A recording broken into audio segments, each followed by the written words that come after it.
श्रीमद् भगवद गीता यथारूप अध्याय 5 श्लोक संख्या 29। भोक्तारं यज्ञतपसां सर्वलोकमहेश्वरं सुहृदं सर्वभूतानां ज्ञात्वा मां शांतिं मृच्छति। मुझे समस्त यज्ञों तथा तपस्याओं का परम भोक्ता, समस्त लोकों तथा देवताओं का परमेश्वर एवं समस्त जीवों का उपकारी एवं हितैषी जानकर मेरे भावनामृत से पूर्ण पुरुष भौतिक दुखों से शांति लाभ करता है। तात्पर्य: माया के वशीभूत सारे बद्ध जीव इस संसार में शांति प्राप्त करने के लिए उत्सुक रहते हैं, किंतु भगवद गीता के इस अंश में वर्णित शांति के सूत्र को वे नहीं जानते। शांति का सबसे बड़ा सूत्र यही है कि भगवान कृष्ण समस्त मानवीय कर्मों के भोक्ता हैं। मनुष्य को चाहिए कि प्रत्येक वस्तु भगवान की दिव्य सेवा में अर्पित कर दे, क्योंकि वे ही समस्त लोकों तथा उनमें रहने वाले देवताओं के स्वामी हैं।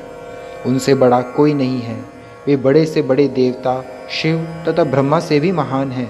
वेदों में भगवान को तमीश्वराणाम परमम महेश्वरम कहा गया है। माया के वशीभूत होकर सारे जीव सर्वत्र अपना प्रभुत्व जताना चाहते हैं, लेकिन वास्तविकता तो यह है कि सर्वत्र भगवान की माया का प्रभुत्व है। भगवान प्रकृति माया के स्वामी हैं और बद्ध जीव प्रकृति के कठोर अनुशासन के अंतर्गत है। जब तक कोई इन तथ्यों को समझ नहीं लेता, तब तक संसार में व्यष्टि या समष्टि रूप से शांति प्राप्त कर पाना संभव नहीं है। कृष्ण भावनामृत का यही अर्थ है। भगवान कृष्ण परमेश्वर हैं तथा देवताओं सहित सारे जीव उनके आश्रित हैं। पूर्ण कृष्ण भावनामृत में रहकर ही पूर्ण शांति प्राप्त की जा सकती है। यह 5वां अध्याय कृष्ण भावनामृत की, जिसे सामान्यतया कर्मयोग कहते हैं, व्यावहारिक व्याख्या है।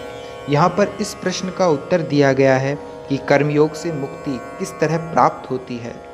कृष्ण भावनामृत में कार्य करने का अर्थ है परमेश्वर के रूप में भगवान के पूर्ण ज्ञान के साथ कर्म करना।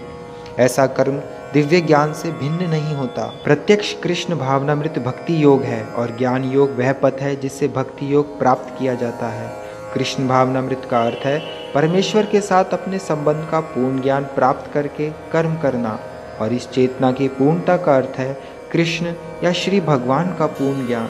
शुद्ध जीव भगवान के अंश रूप में ईश्वर का शाश्वत दास है।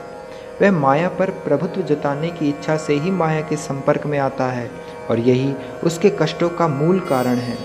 जब तक वह पदार्थ के संपर्क में रहता है, उसे भौतिक आवश्यकताओं के लिए कर्म करना पड़ता है, किंतु कृष्ण भावनामृत उसे पदार्थ की परिधि में स्थित होते हुए भी आध्यात्मिक जीवन में ले आता है, क्योंकि भौतिक जगत में भक्ति का अभ्यास करने पर जीव का दिव्य स्वरूप पुनः प्रकट होता है।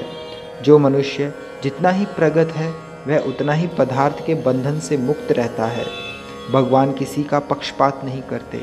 यह तो कृष्ण भावनामृत के लिए व्यक्तिगत व्यवहारिक कर्तव्य पालन पर निर्भर करता है, जिससे मनुष्य इंद्रियों पर नियंत्रण प्राप्त करके इच्छा तथा क्रोध के प्रभाव को जीत लेता है। और जो कोई उपयुक्त कामेच्छाओं को वश में करके कृष्ण भावनामृत में दृढ़ रहता है, वह ब्रह्म निर्वाण या दिव्य अवस्था को प्राप्त होता है। कृष्ण भावनामृत में अष्टांग योग पद्धति का स्वमेव अभ्यास होता है, क्योंकि इससे अंतिम लक्ष्य की पूर्ति होती है। यम, नियम, आसन, प्राणायाम, प्रत्याहार, धारणा, ध्यान तथा समाधि के अभ्यास द्वारा धीरे धीरे प्रगति हो सकती है, किंतु भक्ति योग में तो यह प्रस्तावना के स्वरूप हैं, क्योंकि केवल इसी से मनुष्य को पूर्ण शांति प्राप्त हो सकती है। यही जीवन की परम सिद्धि है। इस प्रकार श्रीमद् भगवद गीता की 5वां अध्याय कर्मयोग कृष्ण भावना भावित कर्म का भक्ति वेदांत तात्पर्य पूर्ण हुआ। हरे कृष्णा।